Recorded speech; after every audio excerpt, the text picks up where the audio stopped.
talaga kami, di ba? Nakita naman natin sa aking simple vlog na kasama ko ang aking apo at mga anak.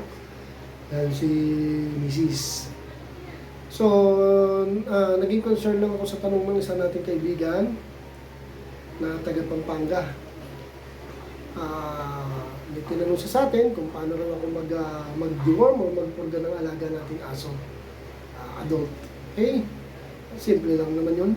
Kaya lang ako kasi yung bilang experienced dog lover, lagi ko po sinasabi sa vlog ko yan, yun po yung ginagawa ko rin kasagutan kung ano yung experience ko, actual experience ko. Hindi nasasabihin ko sa inyo.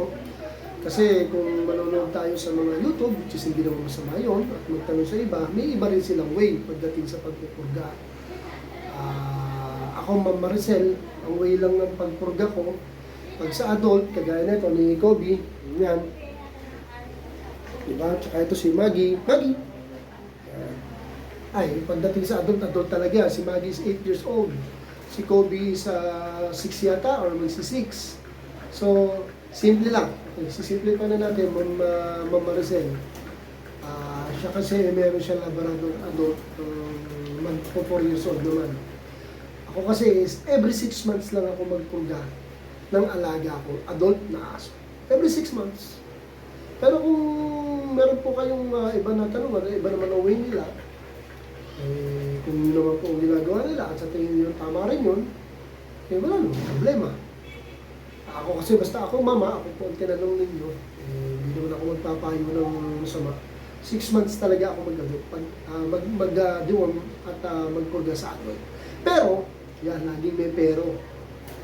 Sundin natin yung tamang dosage at tamang dosage para doon sa tamang timbang nila. Kailangan tinitimbang mo. Hindi tayo pwede magbase adult. May adult kasi, gaya ng Shih Tzu ko, adult to, 8 years old, and liit. Sa Husky ko is 5 years old, adult, ang laki. So, magkaiba yun. Magkaiba magiging dosage no? Kasi malitong isa, timbang tayo mag-ano. Take note ha, timbang tayo magbabase. Pag pinag-uusapan natin pagpurga. So, yun. Ma'am Maricel, yan ha. Sabi kasi sa akin, Ma'am Maricel, hindi siya kasi isang pambet.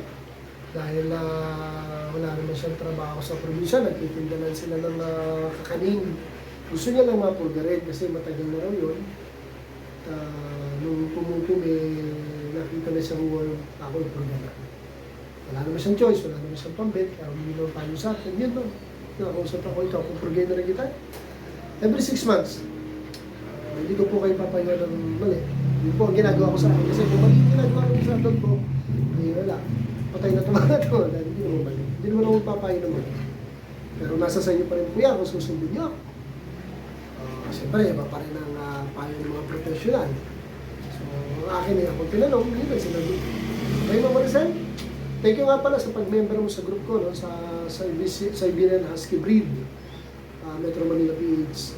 And thank you sa pag-subscribe sa dalawang channel ko, Mr. Doggies TV for Cat and Dogs, and yung sa Kabagis Love YT, sa aking channel about naman sa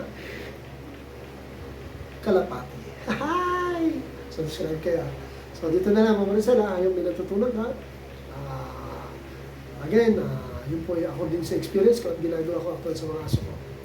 Feel free po kung ano ang tamang gawin para sa inyo. Kung sa tingin tama yung mga pinagtanungan nyo, wala naman kung problema. Kayo po masusunod. Basta akin po, tinanong nyo ko, sinagot ko lang po. Every 6 months, ang pagpurga ko sa adult. Okay, dito na lang muna. Maraming salamat, Ma'am Maricel. God bless atin lahat. Thank you for watching.